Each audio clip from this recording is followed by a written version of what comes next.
আমার চ্যানেলে তোমাদের সকলকে স্বাগত।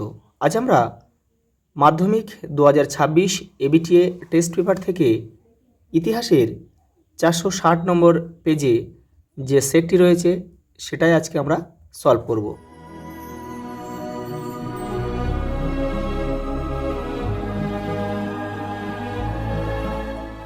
দেখো, এটা হচ্ছে তোমাদের 16 নম্বর সেট। এটা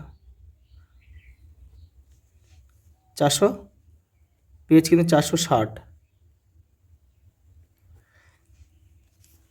দেখো, প্রথম প্রশ্ন, এল নিনো কথাটি যে ইতিহাস চর্চার সঙ্গে যুক্ত সেটা হচ্ছে পরিবেশের ইতিহাস। এটা ভূগোলে রয়েছে, তোমরা জানো নিশ্চয়ই। দেখো, 2 দাগের যতীন্দ্রচরণ গুহের নাম যে ইতিহাস চর্চার সঙ্গে যুক্ত সেটা হচ্ছে খেলার ইতিহাস। 3 দাগে পটলডাঙ্গা একাডেমি প্রতিষ্ঠা করেছিল কে? David Hare.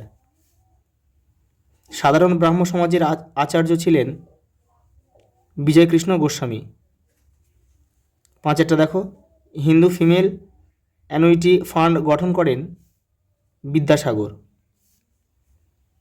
6 দ্বিতীয় ভারতীয় অরণ্য আইন পাশ হয়। অপশন গ আমাদের উত্তর 1878 খ্রিস্টাব্দে। 7 দেখো, সাঁওতাল বিদ্রোহের সময় ভারতের গভর্নর জেনারেল কে ছিল? লর্ড ডালহৌসি। পরেরটা দেখো, 8 ব্রিটিশ পার্লামেন্টে উন্নততর ভারত শাসন আইন পাশ হয় 1858 খ্রিস্টাব্দের আগস্ট, 2রা আগস্ট। 9 দেখো, সংবাদ ভাস্কর পত্রিকার সম্পাদক কে ছিলেন? ঈশ্বরচন্দ্র গুপ্ত।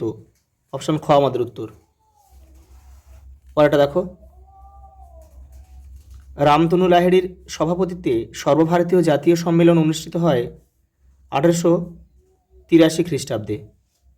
11 দাগের বঙ্গীয় বিজ্ঞান পরিষদের প্রতিষ্ঠাতা ছিলেন সত্যেন্দ্রনাথ বসু। কবে প্রতিষ্ঠা হয়েছিল? 1948 খ্রিস্টাব্দে। আলালের ঘরের দুলাল বইটি লেখেন কে? প্যারীচাঁদ মিত্র। পরেরটা দেখো, 13 জাতীয় কংগ্রেসে বামপন্থী মনোভাবাপন্ন ছিলেন জওহরলাল নেহরু। 14 দেখো, এম এন রায়ের প্রকৃত নাম হলো নরেন্দ্রনাথ ভট্টাচার্য। পরেরটা দেখো, 15 ব্রিটিশ সরকার ভারতের কমিউনিস্ট পার্টিকে নিষিদ্ধ করেন 1934 খ্রিস্টাব্দে। 16 দাগেরটা দেখো, ওয়াডালা লবণগোলা বিক্ষোভে নেতৃত্ব দিয়েছিল কে? কমলা দেবী চট্টোপাধ্যায়। 17 দাগে দেখো, ভারত ছাড়ো আন্দোলনের সঙ্গে কোনোভাবেই যুক্ত ছিলেন না। এটা হবে প্রীতিলতা ওয়াদেদার। তাহলে যুক্ত ছিল কারা কারা? হেমু কালানি, উষা মেহতা, সুচেতা কৃপালনী। এগুলো একটু মনে রাখবে। দেখো, 18 দাগে, ভারতে দলিত আন্দোলনে নেতৃত্ব দিয়েছিল কে? আম্বেদকর। 19 দাগে দেখো, স্বাধীন ভারতের প্রথম উপপ্রধানমন্ত্রী ছিল সর্দার বল্লভভাই প্যাটেল। রাজ্য পুনর্গঠন কমিশন তৈরি করা হয়েছিল 1953 খ্রিস্টাব্দে। আর রাজ্য পুনর্গঠন আইন কিন্তু 1956 খ্রিস্টাব্দে।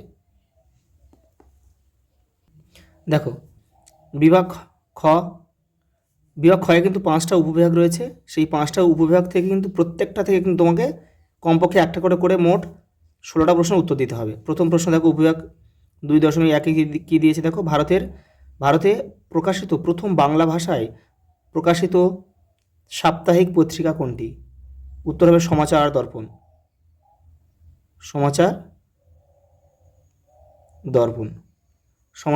সমাচার দর্পণ হচ্ছে 1818 খ্রিস্টাব্দে কিন্তু প্রকাশ হয়েছিল। এটা মনে রাখবে। দেখো, যে নাটক প্রদর্শনের মাধ্যমে কলকাতা ন্যাশনাল থিয়েটারের শুভ সূচনা হয়েছিল তার নাম কি? নীল দর্পণ। এখানে আমি ছোটো করে লিখছি, জায়গা নেই, তবু তোমরা লিখে নিই একটু, নীল দর্পণ। পরেরটা দেখো,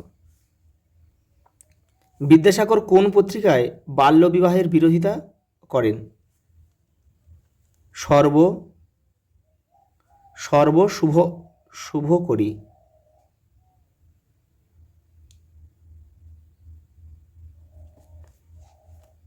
পরেরটা দেখো, ভারতের বুলবুল নামে কে পরিচিত?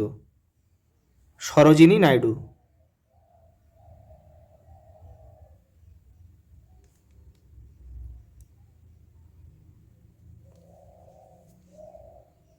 দেখো উপবিভাগ 2.2 কী দিয়েছে, ঠিক ভুল দিয়েছে। দেখো এই যে আমি এখানে লিখে দিয়েছি, তোমরা এখানে সুন্দর করে লিখে নেবে। দেখো ঠিক ভুল দিয়েছে। দেখো এখানে রবীন্দ্রনাথ নোবেল পুরস্কার পাওয়ার আগে জীবন স্মৃতি রচনা করেছিল, এটা কিন্তু ঠিক। কারণ জীবন স্মৃতি কিন্তু 1912 খ্রিস্টাব্দে প্রকাশিত হয়, আর নোবেল পেয়েছিল 1913। তাহলে এটা কিন্তু আমাদের ঠিক। পরেরটা দেখো, বিরসা মুন্ডার নেতৃত্বে পরিচালিত মুন্ডা বিদ্রোহের অপর নাম ছিল সুই মুন্ডা, অপর নেতা ছিল সুই মুন্ডা, এটা কিন্তু ভুল। কারণ এই সুই মুন্ডা কিন্তু ছিল কোল বিদ্রোহের নেতা একজন, তাহলে এটা আমাদের ভুল।